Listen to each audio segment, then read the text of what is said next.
উদ্দেশ্যে কোরআনে কারীম শোনার জন্য যে ব্যবস্থা আল্লাহ আমাদের দিলেন, খুশি হয়ে বলছে আলহামদুলিল্লাহ। দিনের বেলায় হাজারো কাজ আমাদের আছে, সব কাজ বাদ দিয়ে কোরআন বোঝার জন্য কিছু সময় আল্লাহ আমাদের বের করে দিয়েছেন, নয়তো আমরা আসতে পারতাম না। লা তুহসা আজাইবুহু ওয়া লা তুবলা গারাইবুহু ফীহি মাসাবিহিল হুদা ওয়া মানারিল হিকমাহ। আল্লাহর নবী বলেন, কোরআন এমন ভাবে আল্লাহ নাযিল করেছেন, কিয়ামত পর্যন্ত এর আশ্চর্যকারিতা শেষ হবে না। দিন যত যাবে এর আশ্চর্য তত বাড়বে, কোনদিন পুরাতন হবে না। পৃথিবীর বহু কিতাব বই পুরাতন হয়ে যায়, যত হিট হোক থাকে না একদিন, শুধুমাত্র পুরাতন হয় না কোরআন কারীম। বিজ্ঞান কিয়ামত পর্যন্ত যা আবিষ্কার করবে, ভিক্ষুকের মতো কোরআনের কাছে দুই হাত পেতে দাঁড়িয়ে থাকা লাগবে। কারণ বিজ্ঞানের আবিষ্কারের ভেতরে যদি কোনো সন্দেহ, কোনো ভুল ধরা পড়ে, সেটা কোরআনে কারীমের মাধ্যমে সমাধান করা সম্ভব। মানারিল হিকমাহ, বিজ্ঞানের সুউচ্চ মশা। সুতরাং এই কোরআন শোনার জন্য আমরা তাফসীরুল কোরআন মাহফিল লিখে দিয়েছি, তাফসীর আকারে কথা বলবো ইনশাআল্লাহ। দরুদ আর সালাম পড়ছি আমাদের নবী মুহাম্মদ রাসূলুল্লাহ সাল্লাল্লাহু আলাইহি ওয়াসাল্লামের প্রতি। সূরা আহজাবের 21 নম্বর আয়াতটা আমরা পড়েছি।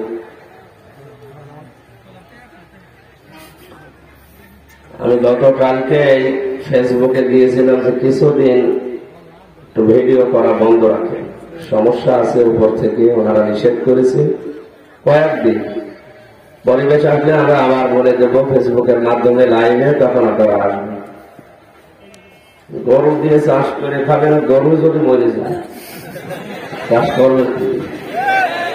আপনাদের এইগুলো বলে থামবেন দেন, এইগুলোর কারণে 3টা বছর এক ঘরের ভেতরে আমরা আটকে রেখেছিল। 3 বছর, একদিন 2 দিন বলেন তো, 3টা বছর 24 ঘন্টা এক ঘরের ভেতরে যদি মানুষ তালা মারা থাকে, এমনি পাগল হয়ে যাবে।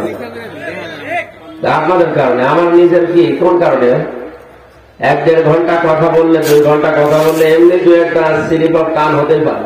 আপনি কথা বলে গেছেন, আপনি 10 মিনিট বলেন, আমরা 5টা ভুল করছি।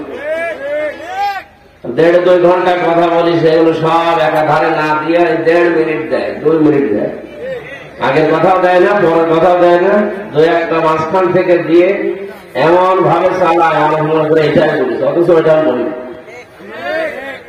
এই কারণে কিছুদিন নিয়ন্ত্রণ করার জন্য কয়েকদিন পরে আবার যখন বলবো তখন আসবে। ওটা তো প্রচার মাধ্যম আপনাদের দরকার। সূরা আহজাবের 21 নম্বর আয়াতে বিশ্ব নবীকে আদর্শ পাওয়ার জন্য আল্লাহ 3টা শর্ত লাগিয়েছেন। টাঙ্গাইলবাসী যে যেই আদর্শ মানি না কেন, দলে চলি না কেন, দুনিয়া আখিরাতে যাকে লাগবে তিনি মুহাম্মদ সাল্লাল্লাহু আলাইহি ওয়াসাল্লাম। শুধু পৃথিবীতেই না, চোখ এখনই বন্ধ হয়ে গেলে কবরে দিলে আপনাকে যে 3টা প্রশ্ন করবে, 3 নাম্বারেই বলবে মান হাজার রাজুল, নারী হোক আর পুরুষ হোক, এটা বলা লাগবে সেই লোকটা কি।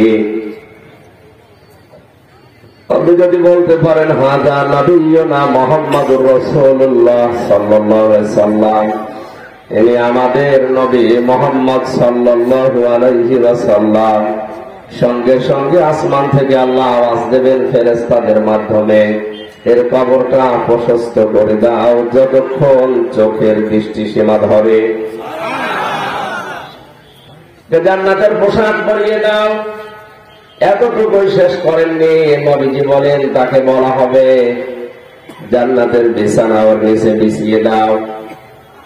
এর উল্টা পিঠে সিস্টেম, অপর পৃষ্ঠায় দেখুন যে মানুষগুলো নবীর আদর্শ মানে না, নবীর উপরে নাযিলকৃত কোরআনে কারীমকে মানে না, মিথ্যা মনে করে।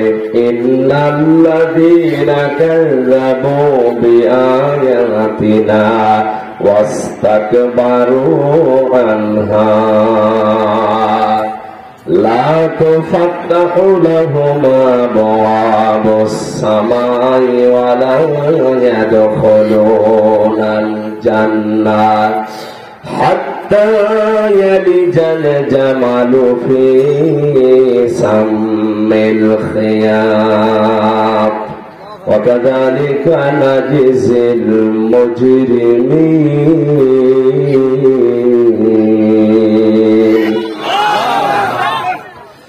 আয়াতগুলো শোনার পরে একটু চিন্তা ভাবনা করেন।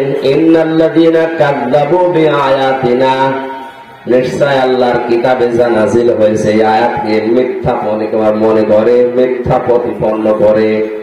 ওয়াস্তাকবারু আনহা, এর ভেতরে যে কথাগুলো আছে যখন শোনানো হয় তখন অহংকার করে মুখ ফিরিয়ে চলে যায়। কয়টা আচরণ বললাম? দুইটা। বলেন ইন্নাল্লাযীনা, নিশ্চয় যে বাজারা কাযযাবু বিআয়াতিনা, আল্লাহর আয়াতকে মিথ্যা মনে করে। হয়তো এটা বাংলাদেশের মুসলমানদের ভেতরে আচরণ নেই, আছে না?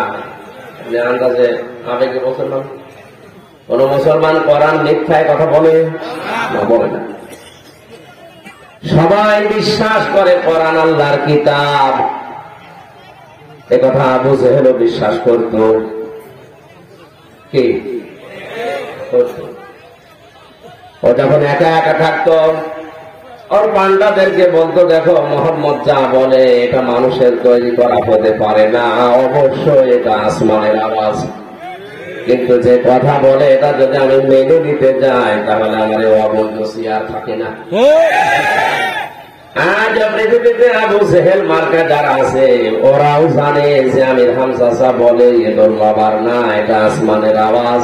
কিন্তু এই কথা মানতে গেলে আমার যে সিয়ার এটা থাকবে না। কোরআন মিথ্যা মনে করে আমরা না, এরকম মানুষ পাই না।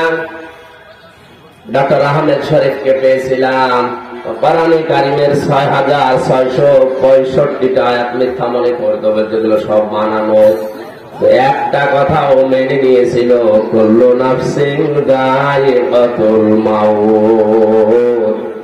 আল্লাহ তাআলা বলেন সবার মরা লাগবে, এটা বিশ্বাস করত। তাহলে নাস্তিকরা পর্যন্ত কোরআনে কারিম অবিশ্বাস করেছে না। হয়তো কয়েকটা আয়াত তারা বিশ্বাস করে না, একটা হলেও তারা বিশ্বাস করেছে। মানা না মানাটা আলাদা ব্যাপার।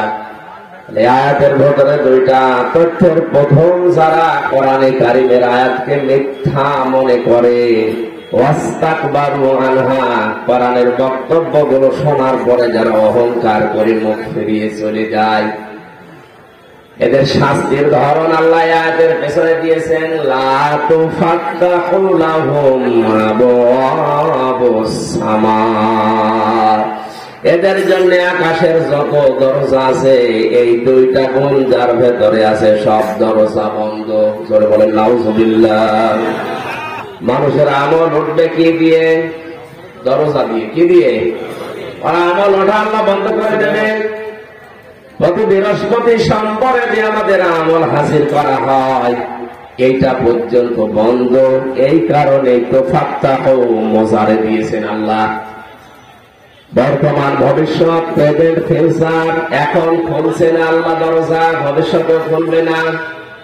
দরজা কি একটা, বহুটা, কয়টা না, আবওয়াব বহু বচন দিয়ে আল্লাহ বলেন একটাও দরজা খোলা হবে না আকাশের। আকাশের দরজা যদি খোলা না হয় মরণের পরে আপনার আত্মা কিন্তু ইল্লিনে যাবে না, সিজ্জিনে যাবে। আল্লাহ একটা শেষ করেননি এখনো। ওয়ালা ইয়াদখুলুনাল জান্নাহ, এই মানুষগুলো জান্নাতে যাচ্ছে না, যাবে না। বাংলা সহ তামাম দুনিয়াতে এই দুইটা গুণ যাদের ভেতরে আছে, আল্লাহর কোরআনের আয়াতকে মিথ্যা মনে করে আর কোরআনে কারিম দিয়ে যে কথা শোনানো হয় শোনার পরে ঘাড় ঘুরিয়ে অহংকার করে আরো কিছু টান দেয়। কয়টা? কয়টা? বলেন। এদের শাস্তির ধরন কি বলেছি? আসমানের দরজা বন্ধ, আজও বন্ধ, কালও বন্ধ। জান্নাতে যাচ্ছে না, যাবে না। তাহলে এখন যদি এই সিস্টেমে মানুষ মারা যাচ্ছে, যাদের চরিত্র এই দুই প্রকার, ওদের জন্য জান্নাতের দরজাও বন্ধ।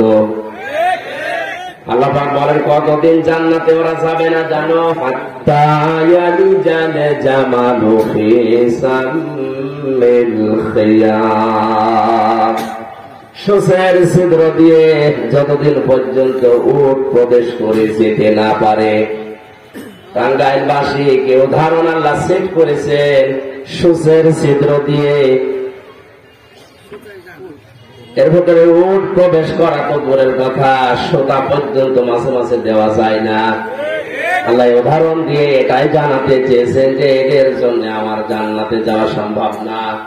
ওয়াকাযালিকা নাজিজিল মুজরিমিন, পাপিষ্ঠদেরকে আমি আল্লাহ এইভাবে সাজা দেব। আমি যে কথা বলতেছিলাম সিস্টেম অপর পৃষ্ঠায়, এবার শেষ শব্দটা শুরু। লাহুম মিন জাহান্নামা মিহাদু ওয়া মিন ফাওকিহিম গাওয়াশ ওয়া কাযালিকা নাজিজিজ যালিমিন। এই মানুষগুলো মরণের পরে যখন কবরে দেওয়া হবে, অনেকে আজ কবরের উপরে ফুল দিয়ে পাহাড় বানিয়ে ফেলে, এক কথা বলে থাকে, মোজাইক পাথর দিয়ে চারিদিকে পাকা করে দেয়, টাইলস লাগিয়ে সুন্দর করে লিখে দিচ্ছে আলহাজ সেরাগালি। আপনি যাই দেখেন না কেন, মহান আল্লাহর এই আয়াত অনুযায়ী লাহুম মিন জাহান্নামা মিহাদু ওয়া মিন ফাওকিহিম গাওয়াশ, কবর দেওয়ার সঙ্গে সঙ্গে আল্লাহ তাকে জাহান্নামের আগুনের পোশাক পরিয়ে তার বিছানা পর্যন্ত জাহান্নামের আগুনের বিছানা বানিয়ে দেবেন। জালেমদেরকে আল্লাহ এইভাবে শাস্তি দান করবেন। জোরে বলেন নাউযুবিল্লাহ। প্রথম যেটা বলেছিলাম, কোন মানুষ যদি নবীজিকে আদর্শ মেনে দুনিয়া থেকে বিদায় নিতে পারে, আর যদি কবরে যাওয়ার পরে বলে হাদা নাবিয়্যুনা মুহাম্মাদুর রাসূলুল্লাহ, আল্লাহর পক্ষ থেকে ঘোষণা আসবে আমার বান্দা সত্য বলেছে, ওকে জান্নাতের পোশাক পরে জান্নাতের বিছানা বিছিয়ে চোখের দৃষ্টি সীমা পর্যন্ত ফাঁকা করে দাও। এখন সে নবীকে আদর্শ পেলে এই নিয়ামত গুলো পাওয়া যাবে। চোখ বন্ধ হওয়ার পরে তাম দুনিয়া এখন 750 কোটি মানুষ, 175 কোটি আমরা মুসলিম, সবার জন্য নবীজি আদর্শ হবে। আয়াতে আল্লাহ বলেননি, 3টা গুণ যাদের ভেতরে আছে তারাই মাত্র নবীকে আদর্শ পেয়ে ওই নিয়ামত পাবে। কয়টা? জামালপুর নাকি টাঙ্গাইলবাসী একটু মেলান, আপনার ভেতরে এটা আছে কিনা? না তো এখনই যদি বাড়ি যেতে নেমা না পেরে এখনই চোখ বন্ধ হয়ে যায়, এখন শুরু হবে। হয়তো প্রথমটা না দ্বিতীয়টা, প্রথমটা পাইলে 3টা নিয়ামত পাবেন, জান্নাতের পোশাক পরাবেন, বিছানা পাবেন, চোখের দৃষ্টি সীমা পর্যন্ত খুলে যাবে। আর সিস্টেম অপর পৃষ্ঠাটা কি বললাম? আকাশের দরজা বন্ধ, জান্নাতও বন্ধ। শুধু এতটুকুই না, জাহান্নামের আগুনের পোশাক পরিয়ে বিছানা পর্যন্ত আপনাকে জাহান্নামের আগুন দিয়ে বানানো হবে। নাউযুবিল্লাহ। এখানে প্রথমটা চায় না দ্বিতীয়টা? দ্বিতীয়টা। বলেন বলেন। যারা প্রথমটা পেতে চায় তাদের শর্ত দিয়েছেন আল্লাহ 3টা। লিমান কানা ইয়ারজুল্লাহা ওয়াল ইয়াউমাল আখিরা ওয়া যাকারাল্লাহা কাসীরা। এই পৃথিবীতে যে মানুষের জীবনে সব চাইতে বেশি যে কোনো কাজ যখন আরম্ভ করবে, আগে দেখবে এই কাজে আমার আল্লাহ রাজি আছে কিনা। মানুষের জমিনের আইন ঠেলতে গেলেও দেখবে যে আইন ঠেলার ভেতরে আল্লাহ রাজি আছে কিনা। যেহেতু গ্রাম অঞ্চল, অনেক মানুষ চাষ করে খায়, সারা জমিন চাষ করছে একরকম, আইনের কাছে গেলে নাঙ্গলের মাথা আস্তে করে বাঁকা হয়ে যায়। না এলাকায় নেই এটা?